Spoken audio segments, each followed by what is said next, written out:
Shalom, shalom, de partout où vous êtes en train de nous suivre, où vous êtes peut-être au volant, vous êtes peut-être au bureau, vous êtes peut-être chez vous, nous vous souhaitons shalom de partout où vous êtes en train de nous suivre. Alors, bienvenue à ces merveilleux programmes Koinonia 2025. Ces merveilleux programmes dans lesquels l'Esprit de Dieu va toucher quelqu'un. L'Esprit de Dieu va transformer le paradigme. L'Esprit de Dieu va renverser le raisonnement, la compréhension, la perception dans la vie d'une personne. Alors, c'est un programme annuel que nous avons, Koinonia. L'année passée, 2024, nous avons eu un merveilleux moment où l'Esprit de Dieu a touché et nous avons même reçu des retours de plusieurs personnes et nous sommes fortement convaincus et cette année encore 2025, l'Esprit de Dieu fera de plus grand. Alors je m'en vais directement nous donner le thème de cette année qui est seul à seul avec l'Esprit de Dieu. Koinonia, c'est un temps spécial. Non seulement pour ceux qui sont à l'église, non seulement pour ceux qui sont appelés au ministère, non seulement pour ceux qui sont de pasteurs, bishops, prophètes, docteurs, ainsi de suite. Mais Koinonia, c'est un temps de seul à seul avec l'Esprit de Dieu qui nous sort du quatre coins de mur. Koinonia, c'est un temps du seul à seul où la personne prend le temps de s'asseoir et de communier avec la personne la plus importante. Nous sommes habitués à 21 jours de prière, 30 jours de bouka ou renversé ou quoi que ce soit, mais nous vous présentons quelque chose d'unique. Nous vous présentons quelque chose d'exceptionnel. Nous sommes venus aujourd'hui vous présenter Koinonia 2025, qui est un temps d'intimité, un temps de seul à seul, un temps de romance avec l'Esprit de Dieu. Nous allons passer 3 merveilleuses semaines avec la personne la plus importante, avec la personne la plus indispensable. La première semaine, nous parlerons sur « Laisse-moi, fais-moi tomber amoureux de toi ». Et la deuxième semaine, nous parlerons sur l'indispensable. L'indispensable. La troisième semaine, nous parlerons sur le partenaire supérieur. Oh, quand j'en parle, ça me fait tellement... Ça me fait plonger directement en fait, dans l'atmosphère, ça me fait directement plonger dans l'intimité avec l'Esprit de Dieu.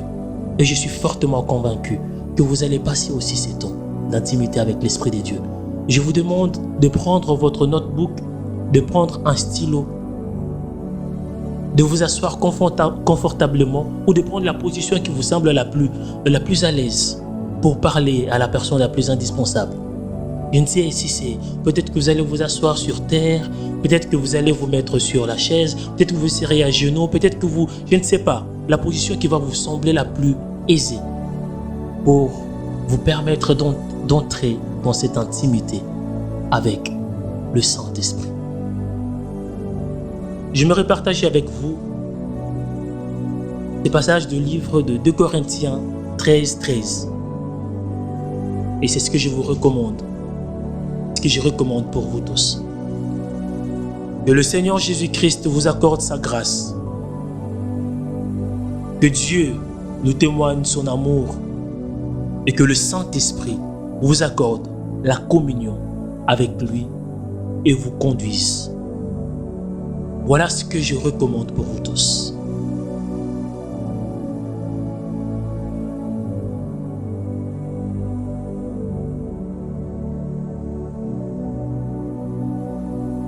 Accorde-nous la communion avec toi.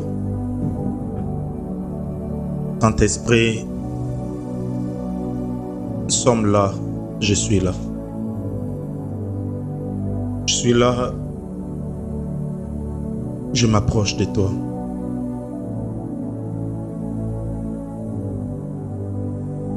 Venant avec mon cœur, te demander pardon.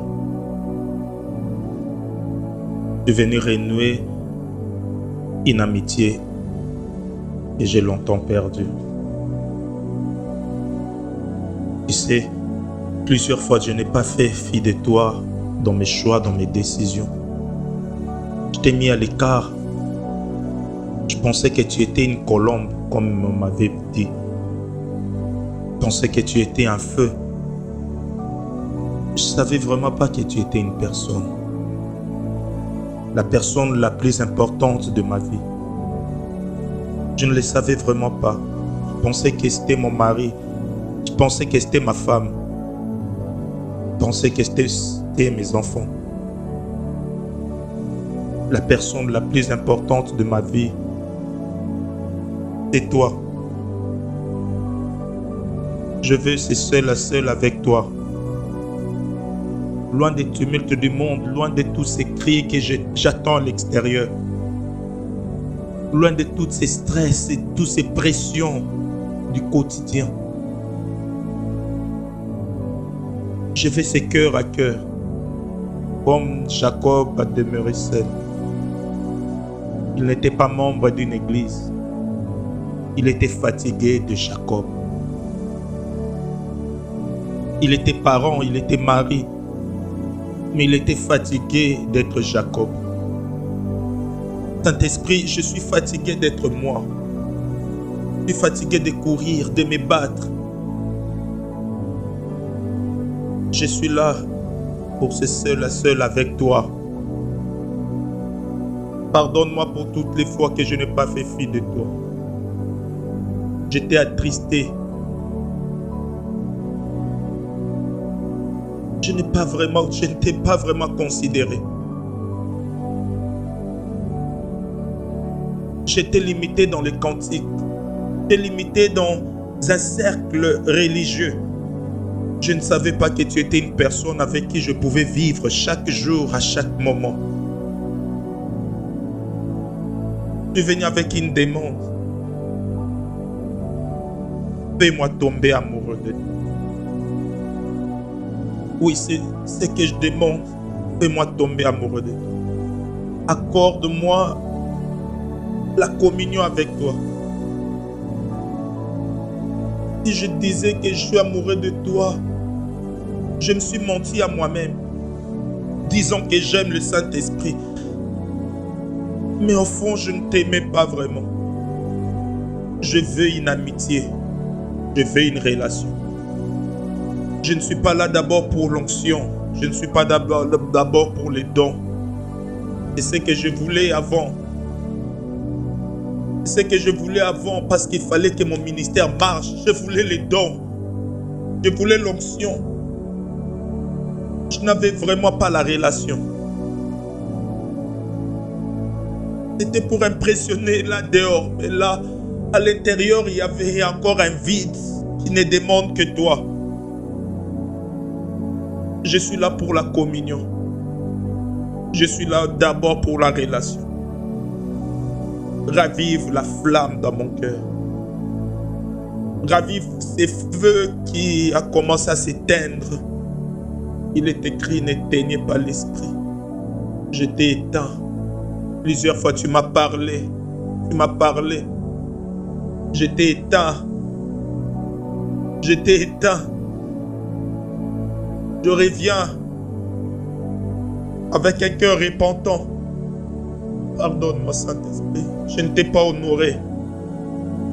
Je ne t'ai pas honoré dans ma vie. Je n'ai pas fait fi de toi. Je ne t'ai pas vraiment considéré à ta juste valeur. Pensant que tu n'étais qu'une puissance qui devrait venir. Je ne t'ai pas associé dans mes décisions. Je n'ai pas voulu de toi. Dans mon travail, dans mes affaires, je pensais que tu n'appartenais. Vivre avec toi, il fallait, ça ne se limitait qu'à 4 murs de l'église. Il fallait avoir un appel, il fallait avoir un ministère pour avoir une relation avec toi. C'est ce qu'on m'a dit, c'est ce que je pensais de toi. Je ne savais pas que je pouvais vivre une relation avec toi en étant dans la politique. Je ne pensais pas que je pouvais vivre une relation avec toi en étant dans le gouvernement. Je ne pensais pas que je pouvais vivre une relation avec toi en étant mère de famille, père de famille. Je reviens à tes pieds, Saint-Esprit. Je veux toi d'abord.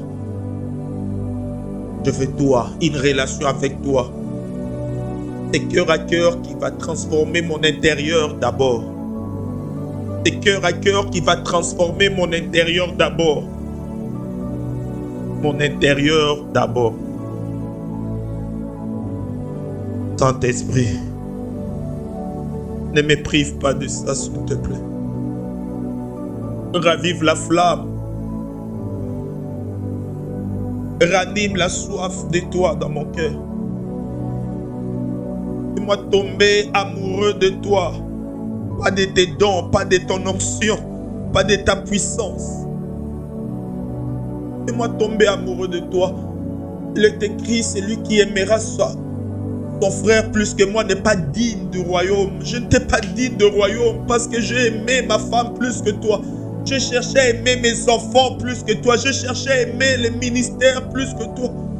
Je cherchais à aimer ce que je faisais plus que toi. Je cherchais à aimer mon travail plus que toi.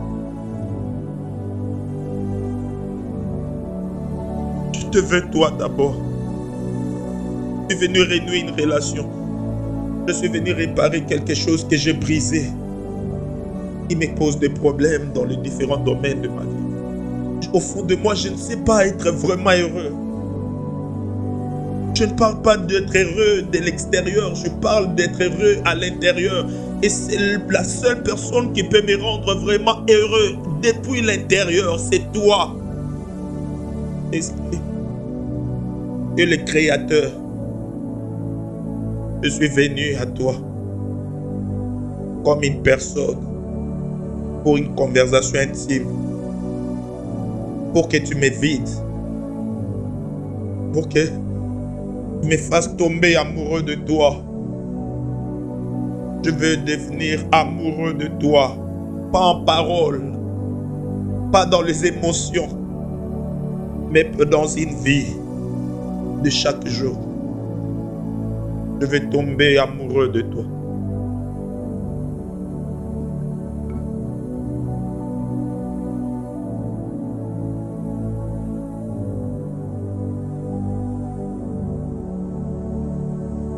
Le Cantique 1:4. Entraîne-moi après toi. Nous courons. Le roi m'introduit dans ses appartements. Nous nous égayerons. Nous nous réjouirons à cause de toi. Nous célébrons ton amour plus que le vin. Et avec raison que l'on t'aime. Oh, je viens me laisser. Je viens m'abandonner. Je viens me consacrer. Alors en cet instant, je ne m'approche pas vers toi avec différents titres, avec différentes casquettes que je peux avoir. Mais je viens comme un fils. Je viens comme celui qui n'est rien. Je viens comme celui qui n'est rien et qui n'a rien. Celui qui est passionné, celui qui te désire ardemment, celui qui te veut plus que tout. Je regardais les titres que je peux avoir sur la terre. Professeur d'université, chef d'entreprise, et que sais-je encore. Tous ces titres, ne peuvent rien m'apporter d'intéressant si ma qualité de relation avec toi est complètement à terre. Si je suis loin de toi, je ne saurais rien faire, rien accomplir. Je suis perdu. Loin de toi, je suis perdu. Loin de toi, je ne maîtrise rien. Loin de toi, je suis loin de l'orbite de la destinée. C'est toi qui es le véritable, le vrai. C'est toi qui es la personne la plus importante. J'ai eu à marcher, j'ai eu à faire de parcours. Je me suis rendu compte que le bilan que je peux présenter aux hommes aujourd'hui, c'est un bilan qui est rempli d'échecs. Parce que je pensais connaître en réalité et je ne connaissais rien.